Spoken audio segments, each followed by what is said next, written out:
People who've seen nice people finally snap. What happened? 1. This woman, Mary, I worked with was always pleasant and cheerful, said hello in the lunchroom, and was generally liked. She worked in finance and special projects. She said she wanted to retire in a few years and had been working there for 15 years. Her boss started pressuring her to complete our annual budget report faster, but this thing is huge and comprehensive, a figurative beast. Mary told the boss it would be ready in a couple of weeks, per the usual schedule. The boss said it needed to be completed within 1 week to give to the higher-ups. Mary said it wasn't possible. The boss emailed Mary, ceasing a bunch of co-workers and assistant managers, calling Mary out for a poor work ethic and for making the department look bad.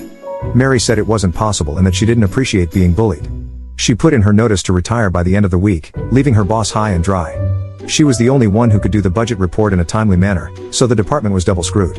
Good for her. 2. She was an assistant manager and was known for being soft-spoken. At a manager meeting, one of the general managers, who was known for being a total jerk to everyone, was going off about how every store should be run. Well, she snapped. You have the highest turnover rate out of any store in the district.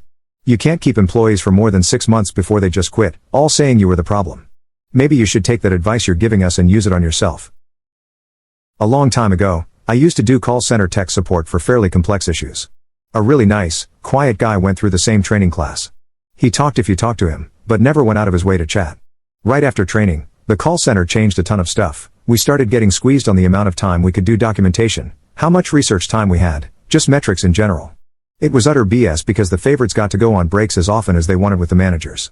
We'd essentially be punished for that because we had to keep the average numbers in a certain area. He did all the right things, talked to his manager, their manager, and HR. It kept getting worse, plus enforced overtime. Then he got a super long call. He was on it at least 2 hours, about a complex issue, and the customer was just straight up trash talking him, but he had to take it because the managers wouldn't give permission for him to hang up. They were basically screaming at him to resolve the issue and get to his next call, but we couldn't end calls, the customer had to. One day he just stood up, stepped onto his chair, then onto his desk, threw his headset on the desk, and sort of growled something like "F this," quietly. He looked around, staring people in the face, especially the ones who took those long breaks and the managers. Then he walked out, and no one ever saw him again. Everyone was super quiet and afraid to move or say much of anything. 4. In middle school, my 6 feet 2 inches gentle giant friend, who is literally the nicest guy you'd ever meet, got teased about his mom by some short, popular kid. My friend, without hesitation, picked him up by his shirt and slammed him against the locker at eye level and said, "Never talk about my mom like that." One of my favorite memories of him. 5. When I was in high school, my group of like 6 friends was sitting at a round table in the cafeteria for breakfast. A table over, some girls had been throwing small chunks of their food in our direction. My one friend wore her hair in an unusual spiked up style, and I guess the girls at the table were trying to land food in her hair while cackling to themselves. Cue my other quiet, sweet, introverted friend getting so angry I swear steam was coming out of her ears.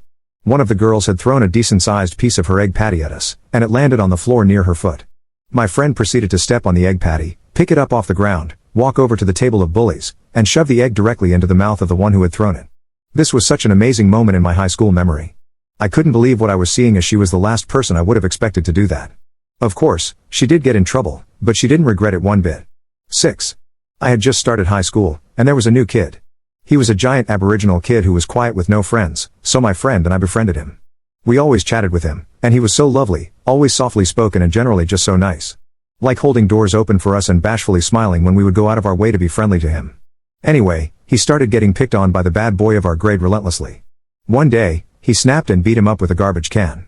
He was expelled, and I never saw him again. 7. At my older brother's wedding, he, a very nice guy, almost too nice, snapped. He had a horrible girlfriend. He adored her though. She told him that he wasn't good enough and that she would break up with him unless he bought her this super fancy ring and married her. He did. The wedding was very stressful, and she was extra nasty. After they cut the cake, she got herself a huge slice and left him with none, telling him he should go on a diet. For context, he was underweight. He was working his way up to average, he snapped.